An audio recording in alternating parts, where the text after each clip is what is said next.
Now let's simplify these fractions using division. All right. I need a couple of numbers. What do you say? 228 and 52? 52? Now these are random. They're big. I'm not really sure where this is going. Do they have a common factor? Yes, it appears they do.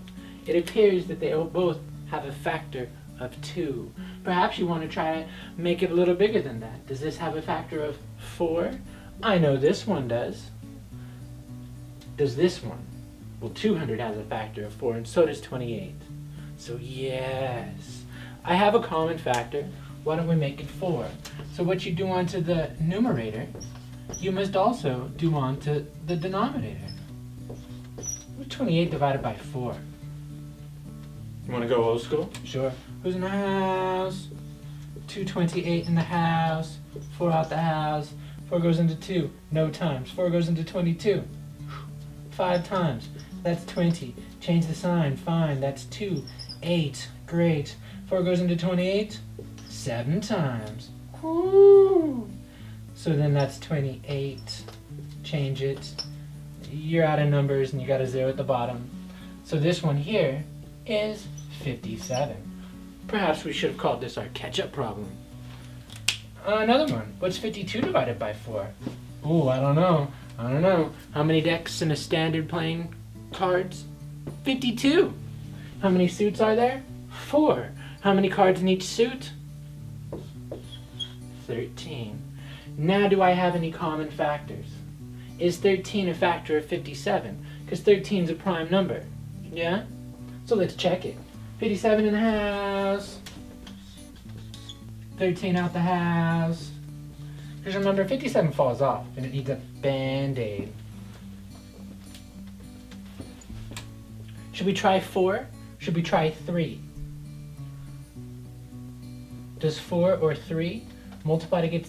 No, neither one of them works. So we're in the clear. But let's just be sure. 4 times 3, that's a 2. Carry that 1. That's 4. That's 5. The difference is 5. You are not 0. So 13 is not a factor of 57. So then what? You do a box and a flower. Let's do another one, right? But this is an iterative process, meaning I can apply more than one time. I'm going to try to something like 36 over 16. Sure. Perhaps you don't see the common factor in there, but you do know that they're both even. So what you do know is that you can go and you can divide this one by 2, and you can divide this one by 2. What you do to the numerator, you must also do to the denominator. 36 divided by 2 is 18. Yes. 16 divided by 2 is 8. Great. Now do those have a common factor? Can I just cross out those 8s? No. Right. I see that this is divisible by 2 and that's divisible by 2, so I'm going to go one more again. I'm going to divide the numerator by 2. I'm going to divide the denominator by 2.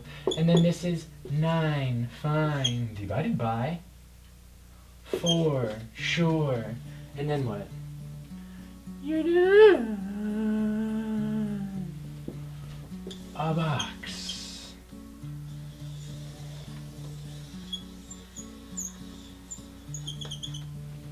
And a flower.